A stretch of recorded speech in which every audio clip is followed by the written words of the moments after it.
Namaste and welcome back to my channel. Today is the last episode of our Diwali series and we end it with a bang. I'm going to show you how to make Mohanthal. Traditionally, Mohanthal is made out of besan and chashni. But in my recipe, I'm going to swap out the sugar and add in a natural sweet ingredient, dates. You won't believe how delicious Mohanthal turns out with dates. Without wasting any more time, let's look at the ingredients. First, we have 2 cups of gram flour or besan.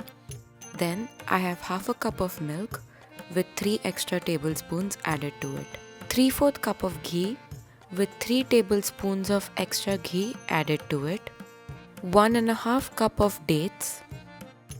1 teaspoon of cardamom powder. And for garnishing, we have 1/4 cup of chopped almonds and 1/4 cup of chopped pistachios. We first begin by prepping our gram flour. I begin by adding 3 tablespoons of ghee and 3 tablespoons of milk into our gram flour. Then I use my hands to combine all 3 ingredients together. Gently rub the mixture in your palms. This will create small clumps of gram flour. Once we have combined all the ingredients together, we'll go ahead and pass our flour through the sieve. I use the back of my spatula to help me pass the flour through the sieve. This just makes the process a little faster. We'll transfer any leftover or bigger clumps in the sieve into a grinder jar. Repeat the process till you have finished sifting all the flour.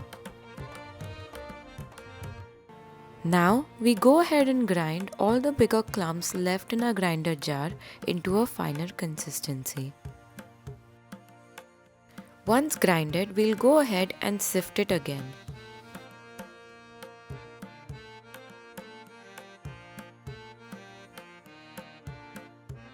And there we have it. Our gram flour is now ready. We are looking for a semolina type texture to our gram flour. Now we'll move on to making our dates puree. Here I have taken 1 1/2 cup of dates in a blender jar and I'm adding half a cup of water to it. Our dates puree is ready. We'll go ahead and keep it aside and move on to cooking our gram flour. Into a pan, we'll go ahead and add our ghee. I'm adding a little less than 3/4 cup of ghee. I'll keep around 1 tablespoon of ghee for later. Remember to measure ghee only when it's in its liquid form. That will give you the most accurate measurement. Once our ghee is heated, we'll go ahead and add our gram flour mixture. Stir the gram flour around continuously on low heat. Once our gram flour has soaked up all the ghee, we'll go ahead and add that 1 extra tablespoon of ghee that we had left aside. Continue to stir it around on low heat. This is a slow and tedious process and may take up to 20 to 25 minutes to completely cook our gram flour. In around 8 to 10 minutes, you'll start see our gram flour loosening up and leaving some ghee. At around 14-minute mark, you should start seeing the gram flour bubbling and has changed its color into a slightly darker yellow. You'll also observe that our gram flour has completely dissolved into a liquid state. Now it's time to add our milk. I'll go ahead and first add half of the measured milk. Be careful while adding the milk. The vapors can be very hot and may burn you. As soon as you add the milk, you'll start seeing our gram flour rising. It almost looks like a bubbling volcano. Once you see that the milk has been soaked up, then go ahead and add the rest of the milk into the mixture. Adding milk into our gram flour mixture helps to give Mohanthal a very good texture. You'll also see that our gram flour has darkened significantly. After cooking it for 5 more minutes, go ahead, turn off the heat and keep our mixture aside. Now it's time to go back to our dates puree. Into a pot, I'll go ahead and add our puree along with 1 cup of water. Before adding this water into the pot, I had gone ahead and added it to a grinder jar to make sure that we use up all the last bits of dates.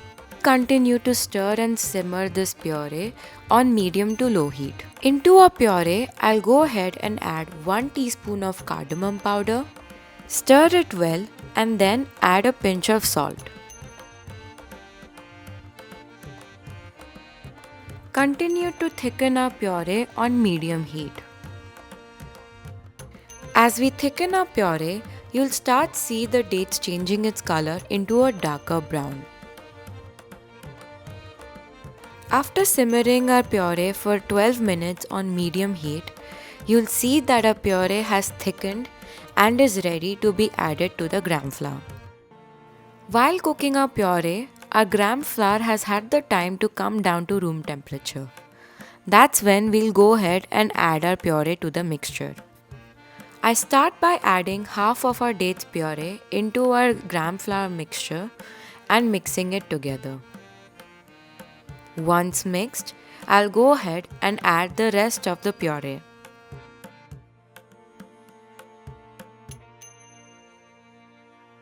During this process, make sure that your heat has been turned off. Once you have thoroughly combined the dates puree and gram flour mixture together, you'll end up with this smooth clay-like consistency. Now it's time to turn off the heat, set the mixture aside and set up our trays. I have gone ahead and lined our tray with some parchment sheet. I have further greased the parchment sheet with some ghee. Thoroughly spread the ghee around to ensure that the demolding step is simple and easy. Now go ahead and add the Mohanthal mixture onto the tray. Press down evenly to achieve a flat surface. Make sure that you're also pressing down onto the corners. Once you have set the Mohanthal, it's time to garnish. Sprinkle around the chopped almonds and pistachios.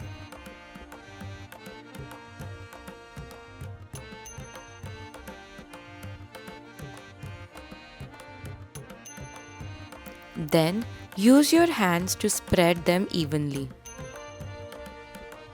With the back of my spatula, I'm gently pressing down on the nuts to ensure that they stay in place.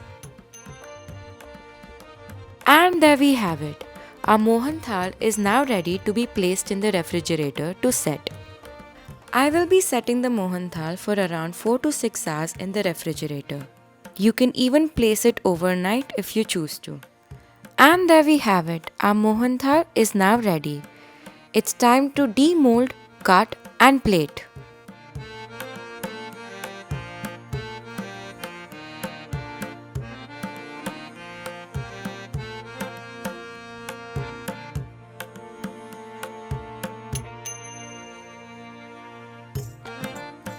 And there we have it, guys. Our Mohanthal is ready. I hope you guys try this at home, and if you do, please do let me know in the comment section if you liked it. Thank you so much for all the love and support that you guys have shown me once again. I hope to bring more and more recipes to you guys in the future. But until then, happy Diwali. Wish you a lot of happiness, and I'll see you in the next video. Bye.